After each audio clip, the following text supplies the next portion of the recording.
చూస్తున్నాం ఎమ్మెల్యే అరికపూడి గాంధీతో వివాదం సందర్భంగా బీఆర్ఎస్ ఎమ్మెల్యే కౌశిక్ రెడ్డి చేసిన వ్యాఖ్యలు ఆ పార్టీ కొంపముంచాయి.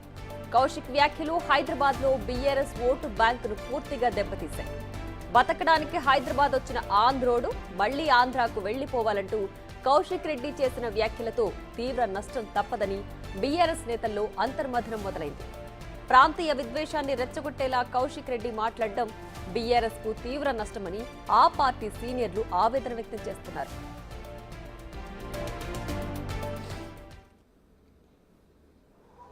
మా అయ్య జాగిరి తెలంగాణ బిడ్డ నేను, ఆంధ్రోని నువ్వు, కృష్ణా జిల్లా నుంచి బతకనికి వచ్చినవి నువ్వు ఇష్టపెట్టి వెళ్ళిపో మా తెలంగాణ నుంచి. మేము తెలంగాణ బిడ్డలము, నికార్సమైన తెలంగాణ బిడ్డలము. ఈ మట్టి మీద పుట్టిన బిడ్డని, ఈ మట్టి నీళ్లు తాగిన బిడ్డని. నీ లెక్క ఆంధ్ర నుంచి బతకనికే రాలేదురా భయ్, మేము తెలంగాణ వాళ్ళము. రేపు చూపిస్తాం నీకు తెలంగాణ పౌరుషం ఎట్లుంటుందో. దాడిని ప్రతి దాడి ఖచ్చితంగా ఉంటది. నీకు ఆంధ్రోన్వి, బతకనికి వచ్చిన ఆంధ్రోన్వి మళ్ళీ ఆంధ్రాకు పోవాలి బిడ్డ.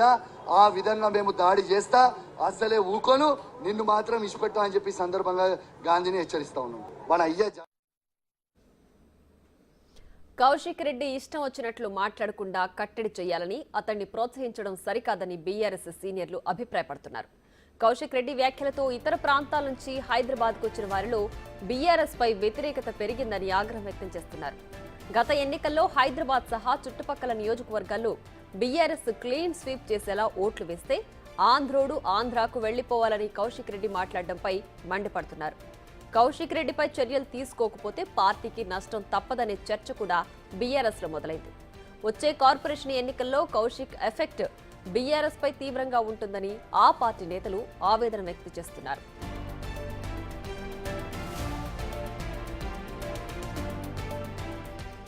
కౌశిక్ రెడ్డి చేసిన డ్యామేజ్ పై బీఆర్ఎస్ కూడా ఆలస్యంగా అప్రమత్తమైంది. కౌశిక్ కు కేటీఆర్ అమెరికా నుంచే వార్నింగ్ ఇచ్చారని Arikapudi Gandhi big TV live debate లో చెప్పారు. ఆ తర్వాతే తాను గాంధీనే అన్నానని, ఆంధ్ర వాళ్లని అనలేదని కౌశిక్ రెడ్డి వివరణిచ్చారు. అమెరికా నుంచి మొట్టికాయలు బండి అరే ఒళ్ళు దగ్గర పెట్టుకొని మాట్లాడు,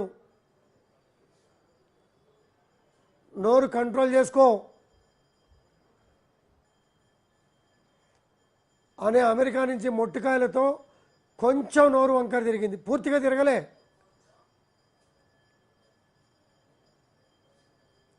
ఇంకా ఆంధ్రాల గురించి మాట్లాడే నైతిక హక్కు విషము జిల్లే సంస్కృతి మానుకోకపోతే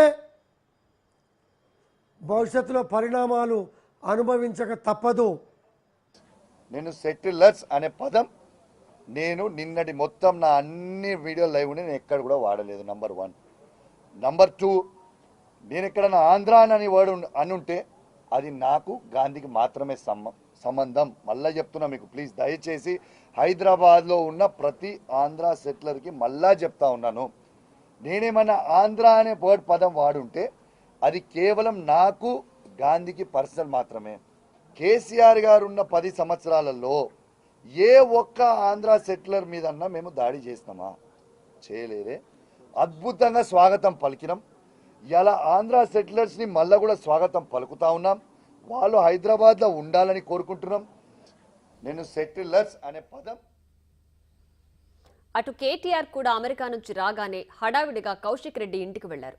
10 ఏళ్ల బీఆర్ఎస్ పాలనలో సెటిలర్లను ఎప్పుడూ ఇబ్బంది పెట్టలేదని చెప్పుకొచ్చారు. కేటీఆర్ డ్యామేజ్ కంట్రోల్ ప్రయత్నాలు చేసినా జరగాల్సిన నష్టం జరిగిపోయిందనే చర్చ జరుగుతోంది. రాష్ట్ర ప్రజలు కూడా ఆలోచించాలని చెప్పి కోరుతూ, ఈ హింసాయుతమైన పద్ధతులు 10 ఏళ్లలో తెలంగాణలో ఎన్నడూ తెలంగాణలో ప్రాంతీయం, మన రాష్ట్రం ఏర్పడిన తర్వాత ప్రాంతీయ భాష పేరు మీద కానీ, ప్రాంతీయ తత్వం పేరు మీద కానీ ఆంధ్ర తెలంగాణ పంచాయతీలు కానీ ఎక్కడ జరగలేదు. 10 ఏళ్ల మా ఆచరణనే దానికి సాక్ష్యం. మేము చెప్పినాం, తెలంగాణ వచ్చిన తర్వాత ఈ పంచాయతీలకు మనకు టైం ఉండదు, అభివృద్ధి సంక్షేమం దాని మీదే ఉంటామని చెప్పినాం, అట్లే నడిపినాం. మరోవైపు ఆంధ్ర వాళ్లపై కౌశిక్ రెడ్డి చేసిన వ్యాఖ్యల్ని ఇంటింటికి తీసుకువెళతామన్నారు అరికపూడి గాంధీ. ఖచ్చితంగా తీసుకెళ్తాం, ఇది ప్లే చేస్తాం, కాలనీలో చూపిస్తాం, మంచేంటో చెడేంటో తెలుపుతాం. ఇటువంటి విషం జిల్లే మనుషులకి బుద్ధి చెప్తా కేసీఆర్ గారు ఈ ఈ తొందరలో ఏం నిర్ణయం తీసుకుంటారో వేచి చూస్తాం. అన్ని ప్రాంతాలు తిరిగి ఈ విష ప్రచారం మీద ఒక నిర్ణయం తీసుకొని ముందుకు పోవడానికి సిద్ధంగా ఉంటాం.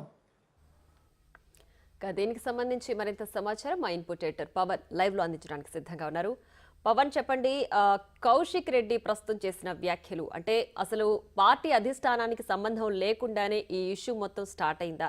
ఇంత దూరం వచ్చిన తర్వాత ఇప్పుడు దిద్దుబాటు చర్యలు చేసే ప్రయత్నం చేస్తున్నారా?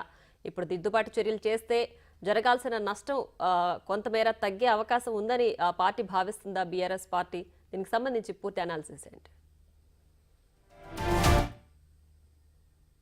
తెలంగాణ రాష్ట్రం సాధన కోసం ఉద్యమ పార్టీగా టీఆర్ఎస్ ఆవిర్భవించింది. తెలంగాణ రాష్ట్ర సమితి పేరుతో పెద్ద ఎత్తున ఉద్యమం చేసింది. ఆ సమయంలో ఆంధ్ర ప్రాంతానికి సంబంధించిన వ్యాపారస్తులు కావచ్చు, రకరకాల ఇండస్ట్రియలిస్ట్ వాళ్ళందరిపైన భౌతిక దాడులు చేయనప్పటికీ ఆ రకమైన వాతావరణాన్ని ఇక్కడ తెలంగాణలో సృష్టించారు. ఆ తర్వాత తెలంగాణ రాష్ట్రం సాధించిన తర్వాత అటు కేసీఆర్ చాలా స్పష్టంగా చెప్పారు, ఇతర ప్రాంతాలకు సంబంధించిన వాళ్ళకి, ముఖ్యంగా ఆంధ్ర ప్రాంతానికి సంబంధించిన వాళ్ళకి అరికాల్లో ముళ్ళు గుచ్చుకుంటే నోటితో ముళ్ళు తీస్తాననే వ్యాఖ్యను అప్పట్లో కేసీఆర్ చేశారు. సెటిలర్ అనే పదం వాడొద్దు, వాళ్ళని గుండెల్లో పెట్టి చూసుకుంటామంటూ చెప్పారు. దానికి తగ్గట్టుగానే గడిచిన అన్ని ఎన్నికలు కనుక మనం చూసినట్లయితే హైదరాబాద్లో సెటిలర్లు అత్యధికంగా ఉన్న ప్రాంతంలో అటు బీఆర్ఎస్కు ఎప్పటికప్పుడు బ్రహ్మరథం పడుతూ ఉన్నారు. బీఆర్ఎస్కు అత్యధిక మెజారిటీని ఇచ్చారు. ఇటీవల 2023 చివరిలో జరిగిన ఎన్నికలు కనుక మనం చూసుకున్నట్లయితే అటు ఎల్బీనగర్ నియోజకవర్గంలో అత్యధికంగా సెటిలర్లు ఉంటారు, ఇక్కడ కుకట్పల్లి నియోజకవర్గంలో ఉంటారు, అటు కుత్బుల్లాపూర్ నియోజకవర్గం, శేర్లింగపల్లి నియోజకవర్గంలో, ఇక దేశంలోని మొత్తం 29 రాష్ట్రాలకు సంబంధించిన ప్రజలందరూ కూడా శేర్లింగంపల్లి నియోజకవర్గంలో ఉంటారు. ఈ ఆయా నియోజకవర్గాలలో అటు ఎమ్మెల్యేలకు అత్యధిక మెజారిటీ వచ్చింది. కుత్బుల్లాపూర్ నియోజకవర్గంలో అత్యధికంగా 80,000 పైచిలుక మెజారిటీతో అక్కడ ఎమ్మెల్యే గెలుపొందారు. మల్కాజ్గిరిలో కూడా అట్లనే అత్యధిక మెజారిటీ సాధించారు. ఇక